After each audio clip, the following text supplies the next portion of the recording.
The Daily Brad Devotions. Today's reflection with Pastor Jeff Eliscopides. Thank you. At ito na, pantanggal din po talaga ng ating mga agam-agam, worries and everything. Ito na po ang magandang balitang ihahatid ni Brad Jeff. Brad, good morning and praise God na andyan ka. Good morning, Brad Ted and Cha. Of course tayo, we cannot remain silent. Ayan. Tama. Amen. Amen. Salamat na marami. Okay, Brad, sige. So go ahead. We're all ears. Yes. Nakikinig daw ngayon, Brad Ted. Batiin ko lang. Si Alicia Marie. Nagsiset up sila sa Manila Pen. Meron silang ma-arty fair. So thank you so much. Nandyan po sila ngayon. Thank you for listening. AliciaMarie.ph. Anak to ni Darf at ni Marie. Taga-subaybay din natin. Kahapon po pinag-usapan natin yung faithfulness ni Lord as a provider. Hindi po siya sumablay 40 years, laging may tubig, may manna from heaven. Nung gusto nila ng karne, umulan din ng pugo, okay? So for 40 years po, hindi sumablay ang Diyos. Huminto lang po yung pag-ulan ng manna nung nakapasok na sila sa Promised Land kasi may agricultural products na po. Ngayon, inintroduce naman ni Lord, hindi lang ako great provider sa inyo, ako ay isang Diyos na dapat niyong sambahin at purihin kung gusto niyong magkaroon ng matibay na relasyon sa akin. Kumbaga po, minsan kasi tayo gusto natin si Lord pagka meron tayong pangailangan. Tama po ba? Lumalapit tayo sa Kanya pag may sakit, kailangan ng pera, na solusyon sa problema, and okay lang po yan.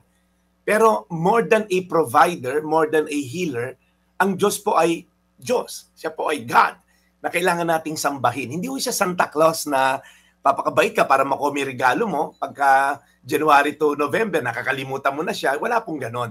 Ang Diyos po naglo-long na relationship sa atin, kaya po nagbigay siya sa atin ng pamantayan kung paano rin makarelate sa Kanya. Tinawag niya si Moses para ibigay yung 10 Commandments. Alright?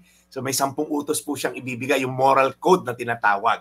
Ito po ay mahalaga kung gusto nating magkaroon ng relasyon sa Kanya. Hindi pwedeng at your own term o sa sarili nating term, re-relate tayo sa God. Holy po siya, kaya meron po siyang moral standard. Correct? Kaya po, bakit po ba? Kasi nga po, ito yung chosen nation. Sa lahi ng mga Israelita, magmumula yung anak niyang si Jesus. So dapat lang talaga magkaroon ng moral standing tong mga Israel. Ano po yung pundasyon ng 10 utos na yon? Ibang, hindi natin ito isa-isayin yung 10. Yung una lang po, and that is enough for us to understand yung kahalagahan na to. Sa Exodo 20, 2 hanggang 3, okay, Exodus 20 verses 2 to 3, ako si Yahweh, ang iyong Diyos, na naglabas sa iyo sa Ehipto at nagpalaya sa iyo mula sa pagkaalipin. Huwag kang sasamba sa ibang Diyos maliban sa akin.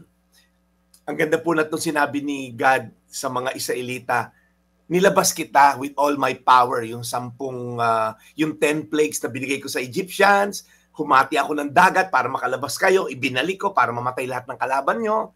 Okay? And then pinapaulang ko ng mana ting umaga, may tubig kayo kahit sa disyerto. Pinakita ko kung gaano ko kayo kamahal at concerned sa inyo. Inilabas ko kayo sa pagiging slave. Now, huwag kang sasamba ng ibang Diyos pagka okay na buhay mo.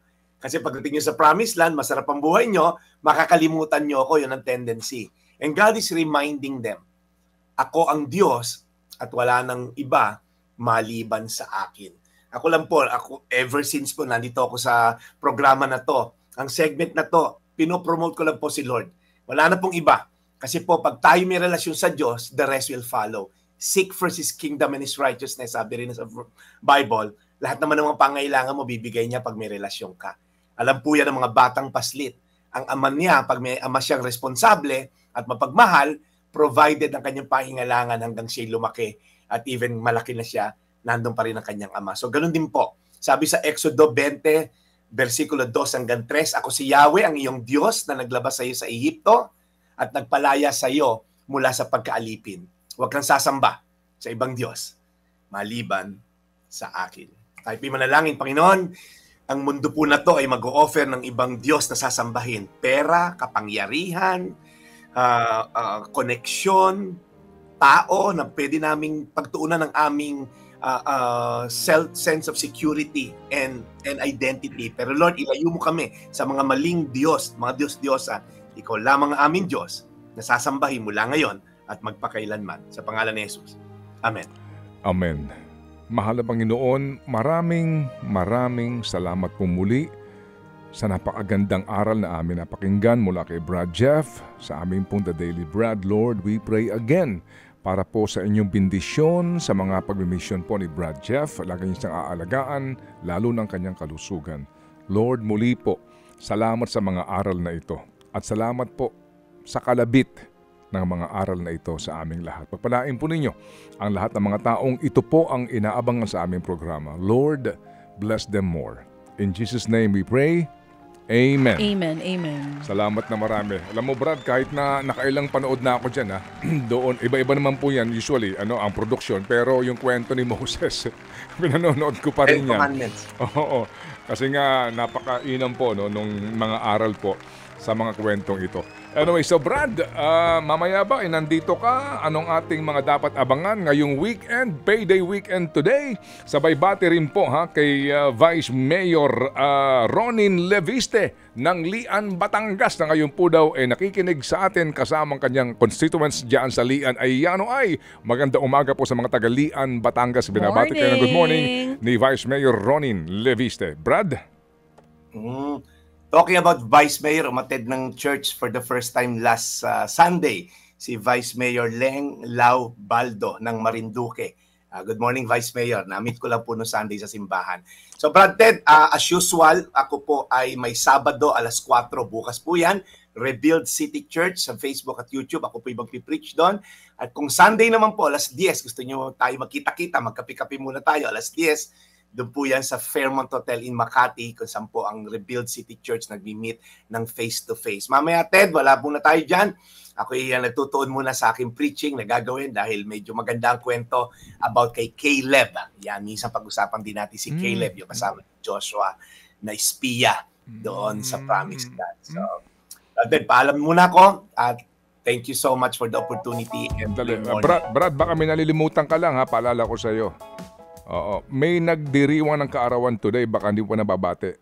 Ang pangalan niya, Zarina Balba Guevara.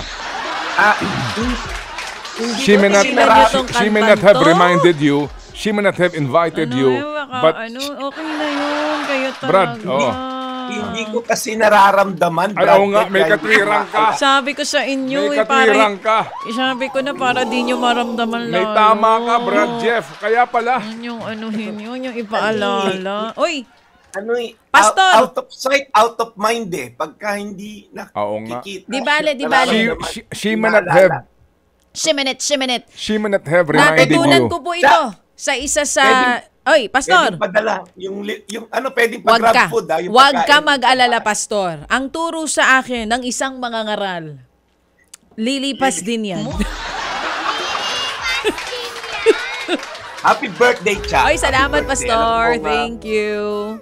Cha, isa lang gusto kong sabihin, you're a kind-hearted person. You're a great wife, a great mother to your children.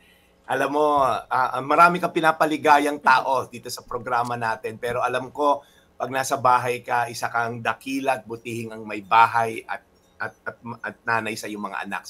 Saludo ako sa iyo, Cha. Isa kang mabait kang tao. God Salamat bless you po. and more. Thank you, Pastor. At pagkatapos po ni Brad Jeff, ngayon po naman panoorin po natin ang...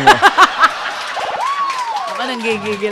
Alam mo, Pastor, ang bait nitong partner ko. Bakit? Sobrang full of surprises to. Sinurprise ako.